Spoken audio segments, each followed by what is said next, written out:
DC pinjol ilegal katanya sudah mulai berani nih datang untuk menagih ke rumah nasabah. Benar nggak sih demikian? Oke, dari beberapa berita-berita yang beredar, banyak orang yang bilang bahwa di tahun 2025 DC lapangan di pinjaman online ilegal ya akan berani datang untuk menagih ke rumah. Udah mulai nekat nih, udah mulai berani nih seperti itu. Tapi teman-teman tidak perlu takut, ini hanyalah ancaman-ancaman yang setiap tahunnya selalu ada. Dari tahun 2022, 2023, dan 2024 bahkan 2025 sudah ada hal-hal seperti ini teman-teman. Dan ya ini adalah sebuah kenyataan yang harus teman-teman tahu bahwa memang setiap tahun akan ada selalu ancaman-ancaman seperti itu. Dan itu wajar karena itu adalah mereka berusaha untuk membuat teman-teman membayar utang-utangnya. Tapi sekali lagi pinjol ilegal tidak akan berani untuk melakukan hal itu. Karena mereka sama aja kayak bisa dibilang kayak apa ya? Bisa dibilang menyerahkan diri gitu ya kalau mereka sampai berani gitu untuk sampai datang ke rumah nasabah gitu. Padahal mereka beroperasi secara ilegal.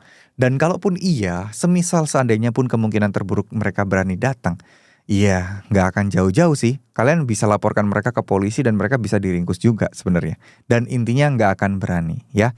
Nah, gimana dengan sebar data? Nah, mohon maaf kalau untuk sebar data itu semuanya tergantung pinjol ilegalnya. Seberapa jahat mereka ya mau memanfaatkan data kalian itu tidak bisa diprediksi.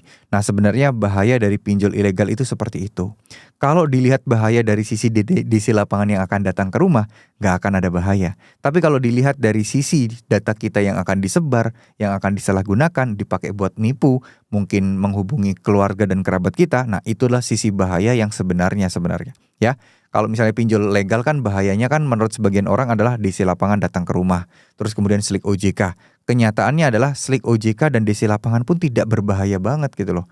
DC lapangan datang ke rumah pun tidak bisa ngapa-ngapain dan tidak membahayakan. Jadi jangan sampai teman-teman fokus untuk ke DC lapangan gitu ya.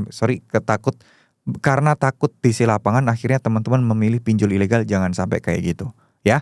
Nah, sekali lagi sebelum mengakhiri video saya pengen sampaikan juga ke teman-teman, saya tidak pernah membuka jasa konsultasi apapun. Jangan mau kalau ada yang mengatasnamakan saya dan bilang suruh DM dan sebagainya, itu bullshit, itu pembohongan dan itu penipuan. Jangan sampai ya teman-teman ya. Terima kasih, semoga apa yang saya sampaikan bisa bermanfaat. Mohon maaf jika ada salah-salah kata. Wassalamualaikum warahmatullahi wabarakatuh.